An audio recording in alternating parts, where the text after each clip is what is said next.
Chapter 3, Patterns. Date, 24th August 2024.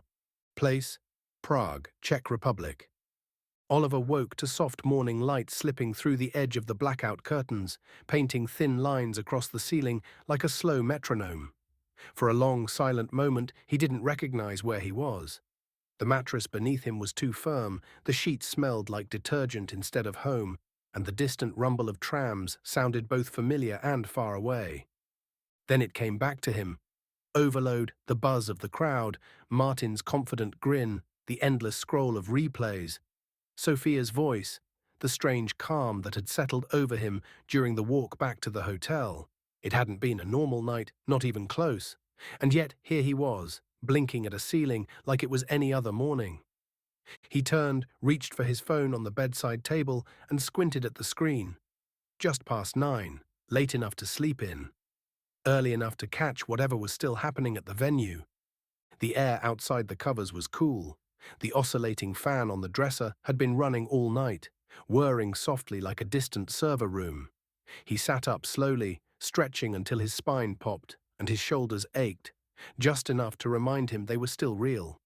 Despite the drinks and the mental exhaustion, he felt strangely clear-headed. Not quite rested, but steadied. The room was small but functional. A desk cluttered with cables and wrappers, his tablet still plugged in and displaying a paused tactics guide, an empty water bottle rolled near the trash, his hoodie draped over the back of the single chair. The carpet was a little too thin, the wallpaper a little too beige. It was forgettable in the way all short-term places were meant to be. He made his way to the bathroom and turned on the shower. Steam rose immediately, fogging the mirror within seconds. Oliver stood under the hot water longer than necessary, letting it dull everything. The faint stiffness in his neck, the mental residue of loss, the lingering static of his own expectations. He didn't want to think about strategy, or failure, or brackets.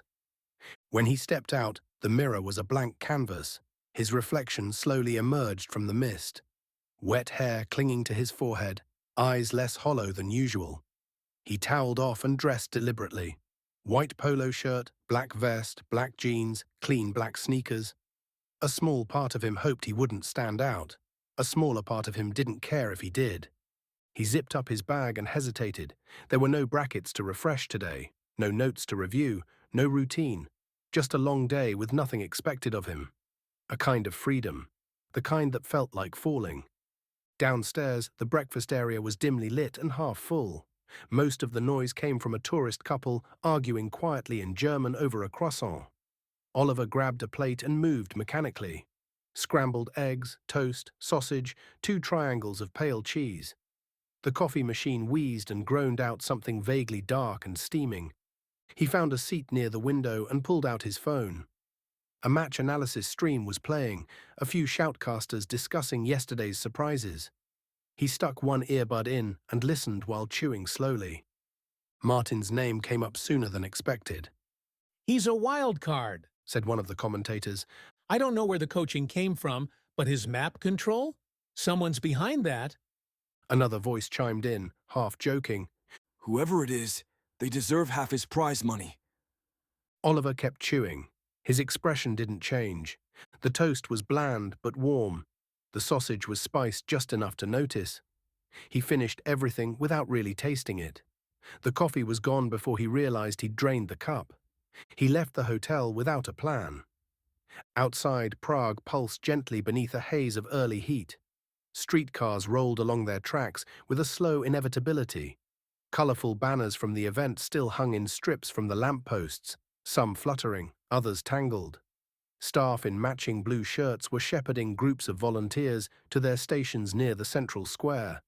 Even off-stage, the production marched on. Oliver didn't follow the crowd. Instead, he took the long way. Side streets, quieter alleys. He passed shuttered cafes, still closed shops, a bakery letting out a wave of yeasty warmth with its open door. The hum of the city was softer here, filtered through cobblestones and iron balconies. Eventually, he arrived near the festival's fringe. Vendors were setting up new displays, art prints, custom controllers, enamel pins shaped like game characters. A small side stage was broadcasting a live podcast.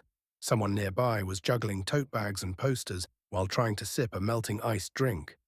Oliver moved through it like a shadow, interested but distant.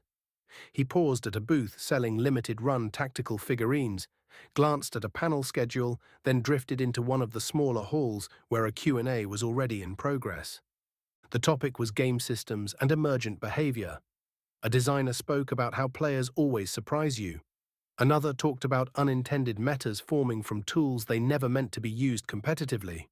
It wasn't groundbreaking, but it scratched an itch. Oliver found a seat near the back and settled in. Now and then, he checked his phone. Nothing. No message from Martin. He locked the screen and slipped it back into his pocket. He crossed his arms and focused on the speaker again. The day was still stretching out ahead of him. By early afternoon, the festival crowd had begun to swell again. The main square echoed with overlapping noise, the buzz of portable speakers, the bark of vendors, the rhythmic thump of promo beats from a nearby brand booth. Somewhere off to the side, a group of cosplayers posed for pictures near a pop-up gaming truck. Laughter drifted from an inflatable obstacle course where teams competed for limited edition merch. The atmosphere had the edge of a music festival, frantic but curated. Oliver lingered near the edges, a passive observer more than a participant. He skimmed the schedule on his phone but found nothing compelling enough to commit to. Most of the high-interest panels were reserved or underway, and the big matches weren't for hours. A dull ache tugged behind his eyes, not a headache, but the kind of fatigue that comes from overstimulation. Too many lights, voices, screens. He left the square via one of the quieter side streets, cutting between two hostels and following a familiar tram line that snaked its way up toward the hill. It was quieter here, only the sound of the electric cables humming faintly overhead and the occasional bicycle bell broke the silence. The sun was strong, and he walked slowly, soaking in the stillness until he reached the sign he was looking for. Apostles' Tavern. It was tucked into a corner of an older building, easily missed if you didn't already know it. Small, wood-paneled, with a swinging door and the kind of windows that reflected nothing back. No branding, no slick promotional tie-ins. Just a chalkboard near the door that read, "Lunch till 14:30. Try the goulash." Inside, the light dimmed to a softer hue, cool, amber, calm. The air smelled faintly of garlic, wood smoke, and something stewed slowly over hours. The festival may as well have been a mile away. A handful of patrons sat near the windows, flipping through newspapers or thumbing phones. A pair of old men nursed pilsners at the back, arguing softly about football lineups. Oliver chose a corner booth against the wall. A waitress approached, a woman in her 40s, with a well-worn apron and eyes that had seen everything twice. Her tired smile was more habit than cheer. He ordered goulash and lemonade. She nodded, didn't write it down, and disappeared behind a set of hanging drapes that separated the kitchen from the floor. He leaned back into the booth. The wood creaked under his weight. The table was uneven, and he adjusted it with a folded napkin. There was a plant in the corner, dying, but stubbornly holding on. Leaves yellowed and curled. The calm settled over him like a weighted blanket. Then the door opened. Two men entered, bald, broad-shouldered, wearing matching camo pants and tight black t-shirts with faded logos across the chest. They stomped rather than stepped, their voices already a decibel too high for the space. One slapped the bar as he passed it. Oliver kept his eyes on his glass. He heard the scrape of chairs, the two men settling into a table not far behind him, close enough for their words to reach his ears whether he wanted them to or not. They were speaking Czech. Oliver caught every word, close enough to fluency, like most Slovaks. Joke of a country. All tourists and sellouts now. Where's the soul? I heard Arabic 3 times walking here. 3 times, in our capital. Oliver took a sip of lemonade, tart, cold, sharp. Parasites, come here. Take our jobs, rent our flats. Everything smells like curry and weed. One of them chuckled. There was the sound of a zipper being pulled down, probably a jacket, maybe a bag.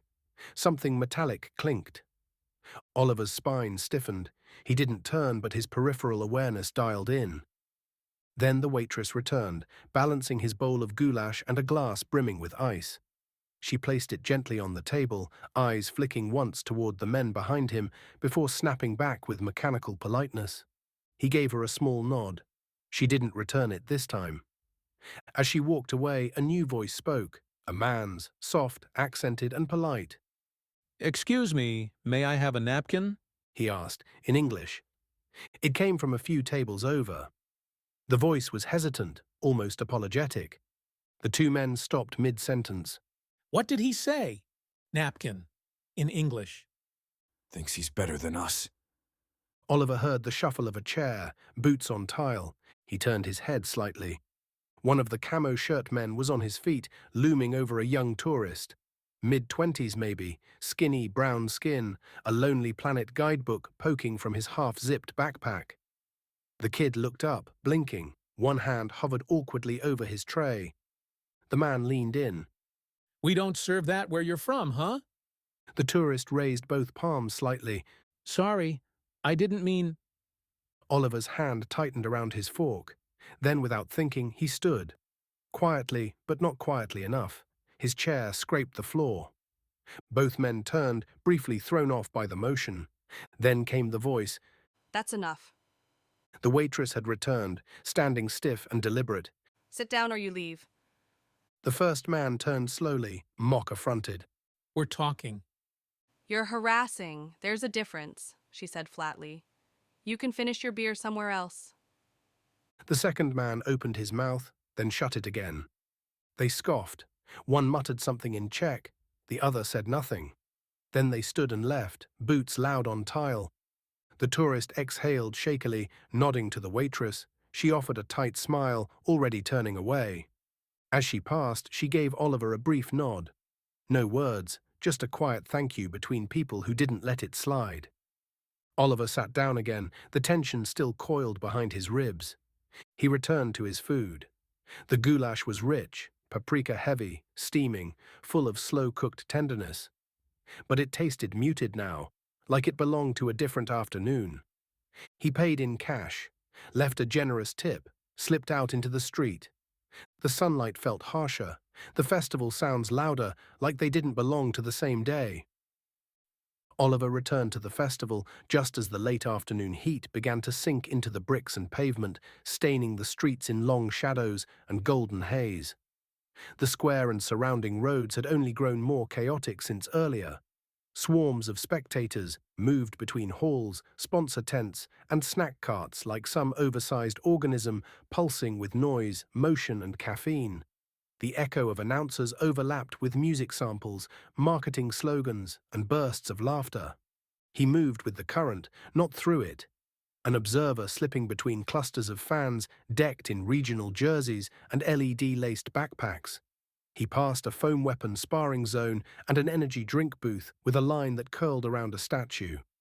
Eventually, the sound of synced casters' voices and excited shouts drew him back toward the main hall. Inside, the air conditioning was sharp against his skin, but the atmosphere was even hotter, buzzing with the urgency of quarter-final matches. Massive LED panels hung overhead, pulsing with bracket animations and live replays. The crowd shifted as though breathing collectively.